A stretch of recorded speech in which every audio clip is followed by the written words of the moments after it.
Buongiorno mister. Buongiorno. Allora io con lei oggi vorrei parlare di sogni.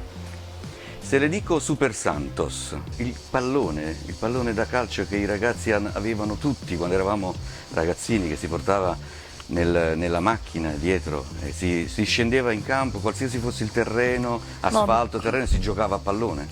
Mi viene in mente anche il pallone fatto in un certo modo, fatto con la carta, fatto con gli stracci, così tanto da dare una pedata a qualcosa di rotondo, ma che era, per noi era un simbolo di riferimento e di divertimento, perché purtroppo io ho 67 anni, me li godo perché sono sempre in campo con i ragazzi, e la salute me lo consente. Però quando avevo 14-15 anni non c'erano le possibilità economiche di oggi e l'unico divertimento era il calcio.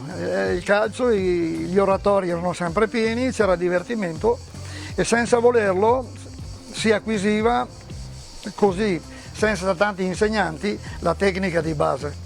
Il sogno che si coltiva quando si è ragazzini, che si vedono magari in televisione i grandi calciatori, che quindi se uno rincorre quella palla nell'oratorio, come diceva lei, è giusto coltivarlo? Fino a dove deve restare sogno e quando cambia la prospettiva dei ragazzi nei confronti del professionismo? Ma secondo me la vita deve essere un sogno, sempre, da quando apri gli occhi, dal primo giorno a quando li chiudi l'ultimo giorno. Nella vita bisogna sognare, anche perché la realtà del giorno d'oggi ti può creare dei problemi, perché i tempi sono questi, sono tempi non molto solari, sono tempi bui, anche dovuti al periodo che abbiamo appena passato, però la vita deve essere sempre un sogno e se un ragazzino gli piace e frequenta una disciplina calcistica, posso parlare di calcio, posso parlare di tennis, qualsiasi disciplina sportiva, e se il ragazzino ha questo sogno è giusto che lo coltivi sempre, da quando comincia a quando smette di giocare a calcio.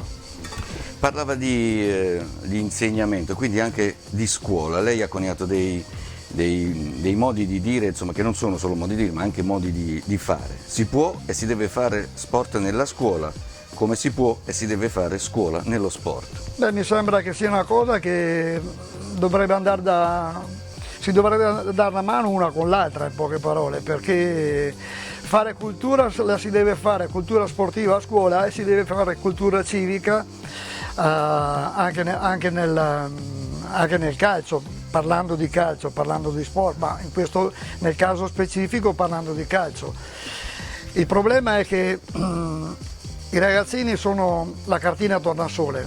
Se un ragazzino gli insegni bene, impara bene. Se un ragazzino gli insegni male, impara male.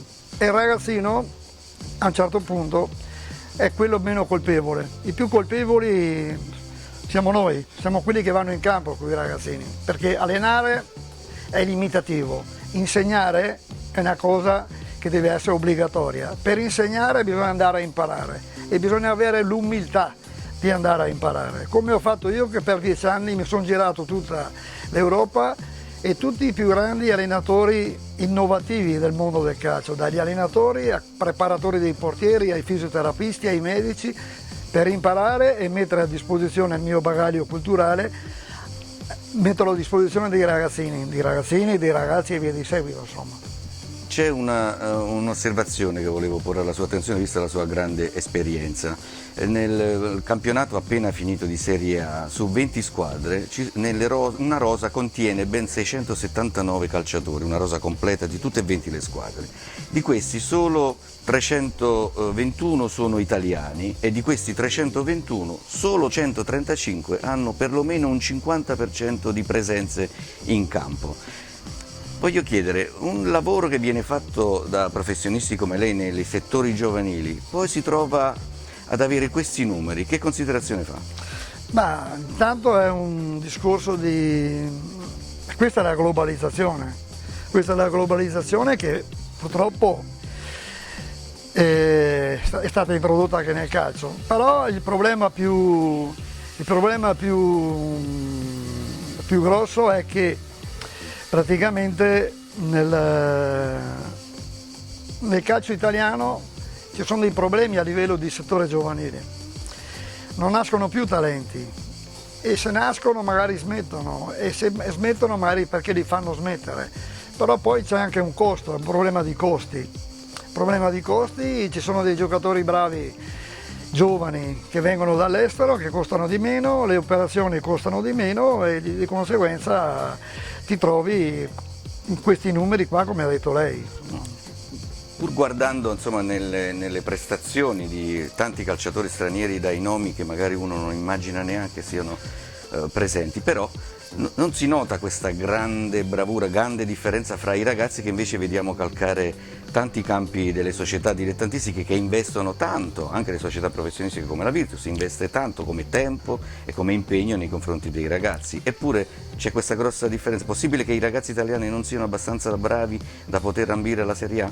No, per me si investe sempre poco invece, si investe poco nel settore giovanile, sia qua da noi sia in tutte le squadre professionistiche, ma l'investimento sui settori giovanili va fatto sugli insegnanti, sono quelli che devono fare la differenza nei confronti dei ragazzi. Ripeto quello che ho detto prima, se un ragazzo gli insegni bene impara bene, se un ragazzo gli insegni male impara male. Allora, e purtroppo questo lo dico anche alle giovani leve degli allenatori, perché pensano di aver preso patentino di essere già a posto, e invece è lì il problema, perché non ti devi mai sentire appagato, devi sempre andare avanti, quando il patentino è un documento, ma poi devi andare avanti, migliorarti, perfezionarti, perché tu sei un punto di riferimento per i ragazzi, e i ragazzi, soprattutto nella società di oggi, devono avere dei punti di riferimento solidi, dalla famiglia a scuola, alle amicizie e poi a noi che andiamo sul campo con loro.